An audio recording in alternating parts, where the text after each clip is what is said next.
34번째 내용으로 소통 잘하는 비결. 제가 평소에 말하는 소통 잘하는 비결, 관심, 공감, 배려, 그 내용은 아닙니다.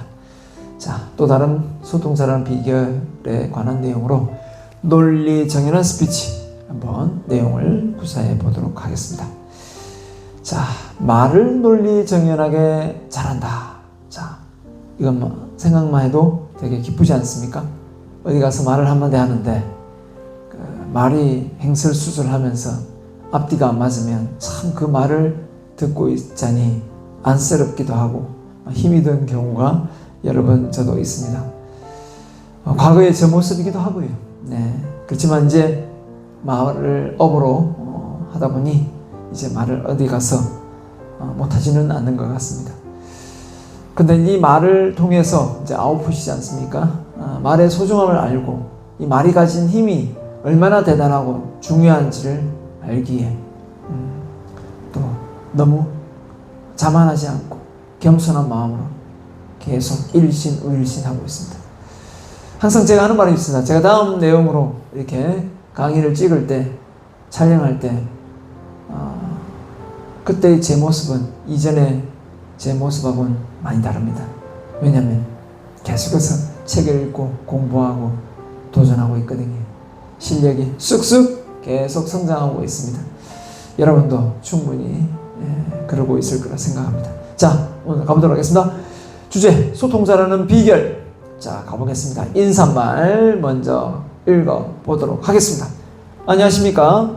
바다 같은 넓은 마음으로 어느 누구와도 소통 잘하고 싶은 남자 김상원입니다.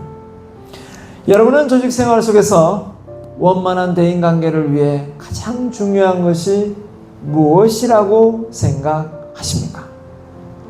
저는 사람들과의 커뮤니케이션, 소통이라고 생각합니다. 왜냐하면 소통이 잘 되는 사람은 조직 생활이 행복하고 의미 있기 때문입니다. 그래서 오늘 여러분들에게 말씀드리고 싶은 주제는 바로 소통 잘하는 비결입니다. 서로 간에 소통이 되지 않으면 조직 분위기는 어색하기 짝이 없습니다. 소통이야말로 조직 생활의 윤활유가 아닐까 생각합니다. 그렇다면 어떻게 해야 조직 생활 속에서 소통을 잘할 수 있을까요? 지금부터 그 비결에 대해서 구체적으로 소개하고자 합니다. 첫째, 먼저 다가설 수 있는 용기가 있어야 합니다. 둘째, 서로 다른 성격을 수용할 수 있어야 합니다. 셋째, 지레짐작하지 말아야 합니다. 넷째, 긍정의 에너지가 있어야 합니다. 첫째 보겠습니다. 먼저 다가설 수 있는 용기가 있어야 합니다. 우리는 다른 사람들이 먼저 인사하고 먼저 말 걸어주기를 학수고대합니다.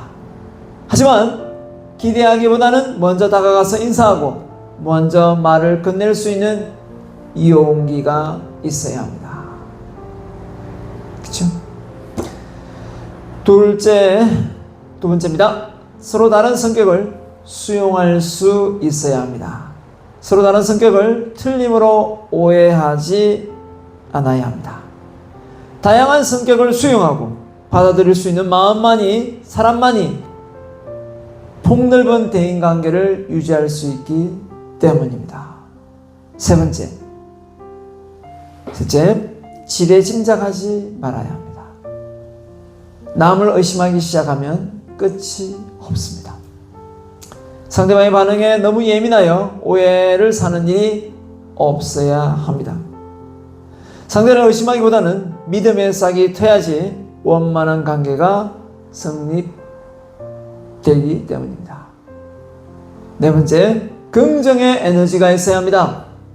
자극과 반응 사이에는 마음의 상태가 있다고 했습니다. 주변 환경과 사람을 탓하지 말고 그 환경을 바라보는 관점부터 긍정적으로 바꿔야 합니다. 자, 결론입니다. 앞서 말씀드린 내용을 통해서 제가 여러분에게 하고 싶은 말은 행복은 소통에서 그 꽃이 핀다는 것입니다. 서로 간에 소통이 잘 되어야 행복한 조직 문화가 형성되기 때문입니다. 돈이 많아서 행복한 사람은 없어도 그 주변 사람의 인맥이 좋아서 행복한 사람은 많이 있습니다.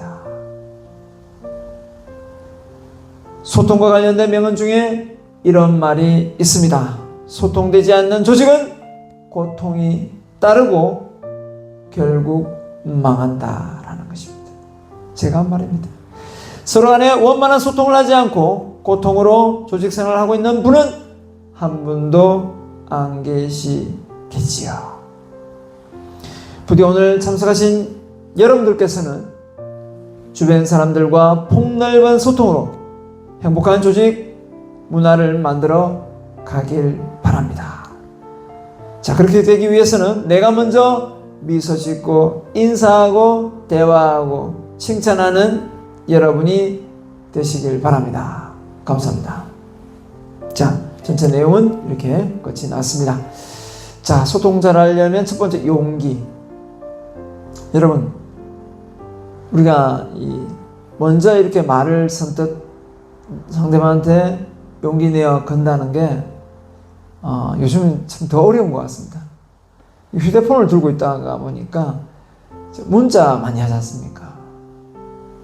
전화통화보다 문자를 더 많이 하는 경우가 많은 것 같습니다.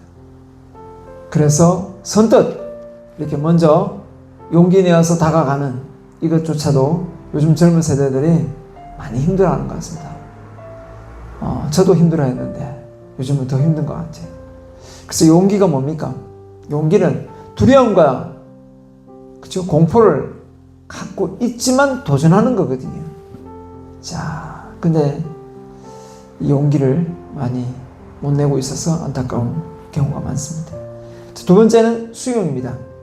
수용은 마음의 빈잔을 만드는 것입니다. 그래야 수용이 되지요. 마음의 그릇이 커져야 된다는 것이죠. 마음의 그릇이 커지든 가지고 있던 걸 비우든 둘 중에 하나는 해야 받아들일 수 있는 공간이 생기지 않겠습니까? 그런데 많은 사람들이 자기 고집과 아십, 자기 가지고 있는 가치관 파묻혀 상대의 어떤 경청이 잘 안 되는 경우가 많습니다. 자, 이렇게 되지 않기 위해서는 그렇죠?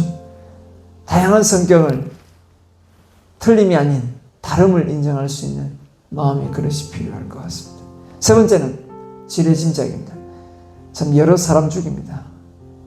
파국적인 예상, 더 나쁜 생각이죠. 상대는 전혀 그런 생각이 없는데 오해를 하는 경우가 많다는 겁니다. 우리가 점쟁이가 아니지 않습니까? 점쟁이도 다 못 맞춥니다. 점쟁이가 자기 인생 다 맞춥니까? 절대 그렇지 않습니다. 점쟁이도 아닌 것이 미래를 예측하는 것처럼 사람을 그렇게 보고 다 판단해서 저 사람 나를 싫어할 거야, 저 사람 나를 좋아할 거야, 이거 너무 앞서가는 거 아닙니까? 그래서 물론 그런 생각을 전혀 안 할 수는 없겠지만 그래도 그걸 너무 많이 해서 전혀 상대방은 그런 생각도 없는데 오해해서 상대를 싫어하고 미워하는 그 과정에 소통이 불통이 되는 그런 우를 범하는 어리석은 사람이 되지는 말아야 될 것 같습니다. 네 번째는 바로 긍정의 에너지입니다. 항상 많이 말씀드렸습니다. 자극과 반응. 자극이 뭡니까? 칭찬과 충고가 있겠죠. 반응을 합니다. 칭찬을 받으면 긍정, 충고를 받으면 반응은 부정. 하지만 중간에 뭐가 있습니까? 마음의 상태예요. 충고가 아무리 나빠도 마음의 상태가 긍정이면 반응은 긍정이 나올 수가 있다고 했습니다. 그러니까 우리가 평소에 긍정의 에너지를 많이 심어 놓는 게 정말 중요합니다. 마틴 셀리그만이 말했습니다. 긍정의 에너지가 있어야 모든 세상을 좋은 쪽으로 해석할 수가 있다라는 겁니다. 긍정의 에너지를 불어넣을 수 있는 여러분의 24시간에 긍정의 에너지를 불어넣을 수 있는 시간은 언제입니까? 저는 독서 시간, 운동하는 시간, 또 사색의 시간, 이런 것들이 긍정의 자기 확언 이런 시간이 저는 긍정을 불어넣는 시간이다. 운동 중에서 이렇게 마라톤 할 때 기분이 상당히 좋습니다. 잡생각도 없고. 그래서 제가 마라톤을 좋아하는지 모르겠습니다. 자, 아무튼 여러분이 좋아하는 그 과정 속에 긍정의 에너지가 저는 충전된다고 봅니다. 독서는 두말할 것도 없습니다. 두말할 것도 없어요. 책을 읽음으로써 마음이 넓어지는 그런 느낌도 오거든요. 자, 여러분, 절대 안전지대에 머물면서 더 성장한다고 생각하면 그건 과욕이고 욕심입니다. 소통 잘하는 방법을 알면 뭐합니까? 한 가지라도 실행에 옮겨야 내 것이 됩니다. 용기를 내든 마음의 그릇을 넓히기 위해서 독서를 하든 또 긍정의 에너지를 불어넣기 위해서 운동을 하든 자기 확언을 하든 꼭 하나라도 실천하시길 바랍니다. 감사합니다. 다음 내용에서 뵙겠습니다.